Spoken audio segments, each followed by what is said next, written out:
Hello, fellow artists. Okay, here is the showdown. Caran d'Ache Museum Aquarelle watercolor pencils versus Faber-Castell Albert Dürer watercolor pencils.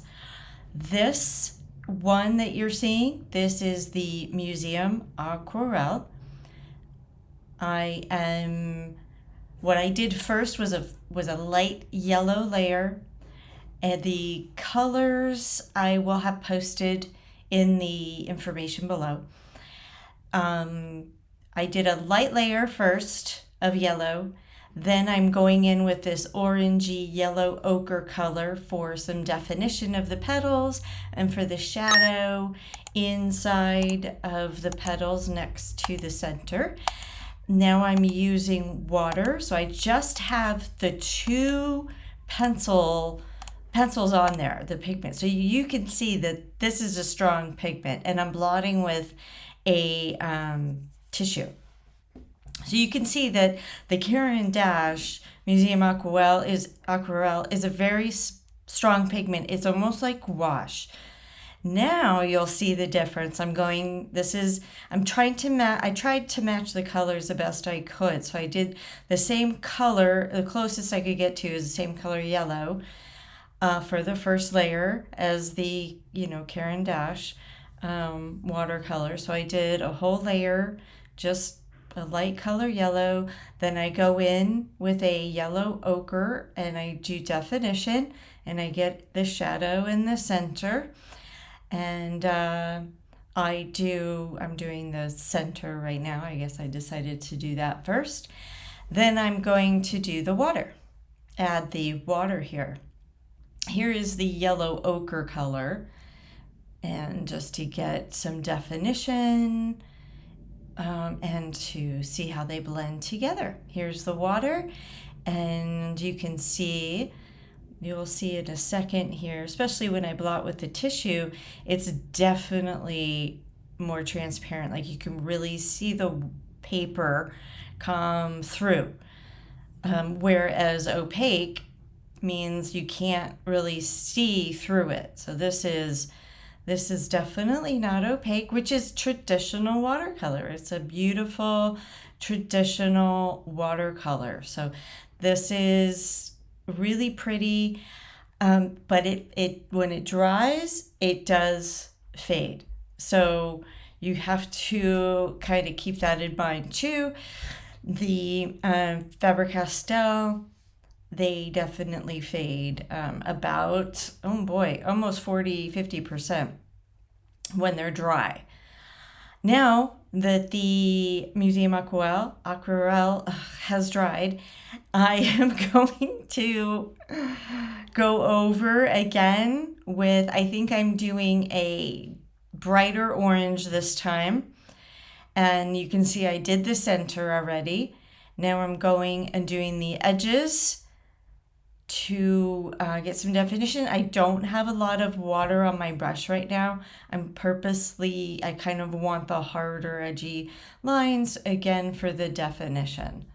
Now after this dries, I go over both sunflowers with regular colored pencils coming up right now. Hi there. So this is part 2 of the Faber-Castell Albert Dürer watercolor pencils versus the Caran d'Ache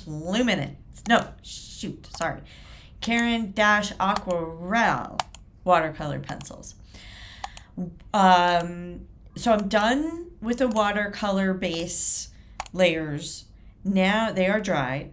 Now what I'm doing is going over with some detail, getting some edging in if you want, with Derwent Lightfast pencils. And I'm using Derwent Lightfast because they're not too hard. I really didn't want to use Polychromos because I didn't want like a really harsh line, but I didn't want it too waxy in case I wanted to do watercolor pencils over again. So Derwent Lightfast is kind of right in the middle, and I'm happy that I did that because it was good to use, because I ended up doing a little watercolor over towards the end, watercolor pencils over towards the end, and they work really well together. So this sunflower, just again, is the Faber-Castell Albrecht Dürer watercolor pencils. This sunflower, these base layers that you see, is from watercolor pencils. I have sped it up. I do not draw this fast, this quickly, but you'll see I'm really just getting some definition here for the petals.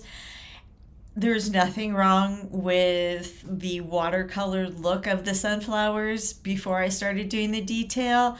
Personally, I like more definition, so that's what I'm going for. I personally love the watercolor look. Now I'm darkening up. Now I did a little outline with the petals. I'm darkening up the center here with black, and I used some nightshade, Derwent Lightfast nightshade over, because it has a very cool purpley effect to it, blue purple effect. I'm just getting, now we're back to the Caran d'Ache Museum Aquarelle, and I'm just doing some details in the center and trying to get a natural look. Okay, so I'm back with the Caran d'Ache Museum Aquarelle. I have a super fine point. I'm holding the pencil horizontal, almost flat to the paper, to get a nice smooth layer. I don't want any hard edges or hard points or anything. So then I go over it with water, and I'm going to make it look like a nice leaf this time, a sunflower type leaf. And I use a card. Well, I used my AARP card cut up. You can use an old credit card or something for the veins. Now the paper is very wet. Well, the area where the leaf is, the paper is wet, so I'm blotting it up to create some values and highlights. Then I use a card, a plastic card, and pick up some of the green to create the look of veins. Here we go. And it has to be really wet for this technique to work. It's great for doing veins and leaves and maybe sometimes even whiskers and that sort of thing for animals. Okay, so now that the leaf is dry, I'm going, and what I'm going to do is do lots of detail for the stem, in hoping that it will push the leaf back. So if the leaf doesn't have a lot of detail on it, but the stem and the flower does, it will give the illusion that the stem is closer forward and the focus won't be on the leaf. I don't want the focus on the leaf. This is just a fun experiment just to see how the difference of the pencils. So I am just having fun here. Now this effect is I actually wet the pencil first. Okay, just a reminder, one side is Albrecht Dürer, the other side is Caran d'Ache Aquarelle. So here I am, the leaf on the right I'm not crazy about. The leaf on the left, yeah, I'm pretty happy with it. What I'm going to do here is use a little sprayer to loosen up the watercolor underneath. I still think the one on the right is too dark. So I'm going to spray it with just water and then blot it. And you'll see that I'm kind of getting into it, and I start blotting and spreading it all over the background because it just wasn't working. I thought I would make kind of like a distant green background, and so I wasn't thrilled with it. And this is what happens when you're an artist. You just kind of go with it. I have to say this was pretty fun, and I am blotting and twisting and taking some of the pigment that was on my paper towel for the background and doing a couple more splashes. So that was fun. Now while that dries, I'm touching up the petals here in the sunflower on the right. I think I got some green in there, so I was just touching up a little bit. Now the background, the leaf, has dried, and I'm going over it with more watercolor. I'm just getting some definition in the leaf, and I'm going to make the stem darker and more detail, more pronounced than the leaf. I really want to push the leaf back. I really kind of just want the leaf blended in with the background, just to have something other than a boring stem there. That's kind of was my goal. Okay, so then while that dries, now what I'm going to do is, this is the Posca Uni Posca pen. We've talked about I've demonstrated this before. You'll see in the reference photo there are these little like seeds in there, little yellow seeds. So what I'm going to do is make the little tiny dots and little white dots, and then I'm going to go over it with yellow and brown and that sort of thing. Whether this is Lightfast is yet to be determined or debated. Well, it's been debated, but I'm not sure it's been tested. I will look into that actually with our Lightfast person at the Colored Pencil Society of America.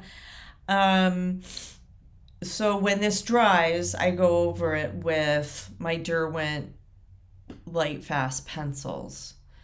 So just waiting for that to dry. I'm going to do a touch on the stem, just kind of playing around, seeing what happens. And next we will get to covering the spots with the Derwent Lightfast. Okay, so the spots are dry, and here I'm going over with a really bright yellow, orange, and then I go around at, not all of them, but a lot of them with a darker color, with with black, because even these little seed guys, they have shadows, so that gives them a little more of a 3D effect, as you can kind of see right there. So they're still pretty bright. They don't look real realistic. So I go over like half of them with a darker color, because they all can't be the same color, right? The light is hitting them differently. So I'm just kind of blending them in. And there we go. Voila. Letting all that settle in. And then I move over to, I'm going to do some more splashes here. This is what I'm showing you. So my brush is really wet. That is like an orangey watercolor pencil, doing a couple splashes and just playing around and having some fun. Okay, here is the Caran d'Ache Aquarelle stem. I am using a really dark green, like a forest green watercolor pencil. And I think now I go over with a brown. I think this is the darkest brown that I had. So I'm just trying to duplicate what I did on the right, so we can compare the two. Just using a brown, green, blending, getting some detail in the veins, and like I said, just trying to duplicate what I have on the right to compare. And I'm sorry, I had to hold I had to hold it up on my easel, so I was having to get it in the camera, so sorry about that. But I pretty much did there you go, on the right, and then I just let it sit to dry. Okay, so I let that dry flat, by the way. Caran d'Ache Aquarelle is on the left. Faber-Castell Albrecht Dürer is on the right. And I put the pencils on the right of each one so you can see. I don't have a favorite. I think it really depends on what you're going for, what you're looking for. You can see the colors are a little different that I used. I tried to match the pencils perfectly, but anyway, I think maybe that's why the Caran d'Ache on the left is a little brighter, because I didn't have a more muted yellow. But anyway, and I didn't do as much Derwent Lightfast on the one on the left. I kind of wanted to keep it a little natural, and the one on the right, just to see the different effects you can get by using all this mixed media. So thank you so much for watching, fellow artists. If you like this video and want more of them, please hit like and subscribe and notify so you'll get notified of when I create new videos, which will be once a week. Thank you.